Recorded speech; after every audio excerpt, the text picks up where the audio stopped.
வணக்கம். இது நமது ருசி நமது பாரம்பரியம். நாம இந்த வீடியோல அவல் அடை எப்படி செய்யலாம்னு பார்க்கலாம்.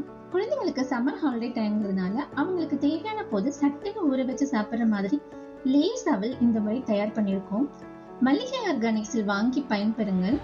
இப்ப நாம இந்த அவல்ல அடை சட்டுன்னு ரெடி பண்ற மாதிரி ஒரு ஈஸியான ரெசிபி பார்க்கலாம். இதுல நீங்க எந்த அவல் வெரைட்டினாலும் எடுத்துக்கலாம். பூங்கார், மாப்பிள்ளை சம்பா, கருப்பு கவுனி. நான் இன்னைக்கு கருப்பு கவுனி திக் அவல் எடுத்திருக்கேன். ஹாட் வாட்டர்ல வாஷ் பண்ணிட்டு 15 மினிட்ஸ் ஊற வச்சு எடுத்துடலாம். லேஸ் அவல்னா சட்டுன்னு ஊறிடும். இந்த அடைக்கு நான் வெஜிடபிள் சேர்க்காம பாலக்கீரை மட்டும் எடுத்திருக்கேன். பாலக்கீரை இல்லைன்னா முருங்கைக்கீரை கூட எடுத்துக்கலாம். இப்போ அவல் நல்லா ஊறிடுச்சு. ஊறின அவல்ல நல்லா மசிச்சு எடுத்துக்கலாம்.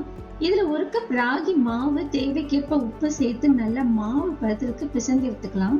ராகி மாவு இல்லைன்னா அரிசி மாவு கூட சேர்த்துக்கலாம். இதுல குட்டி குட்டியா கட் பண்ணி வச்சிருக்கிற பாலக்கீரையை சேர்த்துடலாம். அதோட ஒரு பெரிய வெங்காயம், சோம்பு பவுடர் சேர்த்து இந்த பதத்திற்கு மாவை நல்லா பிசைஞ்சு ஒரு பால் சைஸ்க்கு மாவை எடுத்து பட்டர் பேப்பர் இல்லைன்னா வாழை இலையில தட்டி சிறிது நெய் சேர்த்து சுட்டு எடுத்தா அவல் அடை ரெடி.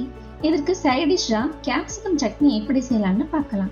கடாயில 1 ஸ்பூன் ஆயில் விட்டு 2 டீஸ்பூன் உளுந்தம் பருப்பு, 2 பச்சை மிளகாய், 6 இல்ல 7 பல் பூண்டு, ஒரு பெரிய வெங்காயம், 4 தக்காளி சேர்த்து வதக்கிடலாம். இதுல 1 ஸ்பூன் சீரகம், 1/2 டீஸ்பூன் மஞ்சள் பொடி, காரத்துக்கேற்ப மிளகாய் பொடி, உப்பு சேர்த்து நல்லா வதங்கியதும் ஃபைனலா கட் பண்ணி வச்சிருக்கிற ஒரு குடை மிளகாய், கொஞ்சம் கொத்தமல்லி, புதினா சேர்த்து 1 மினிட் வதக்கி ஆற விட்டு அரைச்சி எடுத்தா கேப்சிகம் சட்னி ரெடி.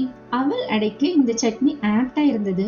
இந்த ஹாலிடே டைம்ல மாவு இல்லாத டைம்ல ஹெல்த்தியான சட்னி செய்யக்கூடிய ஈஸியான ரெசிபி இது.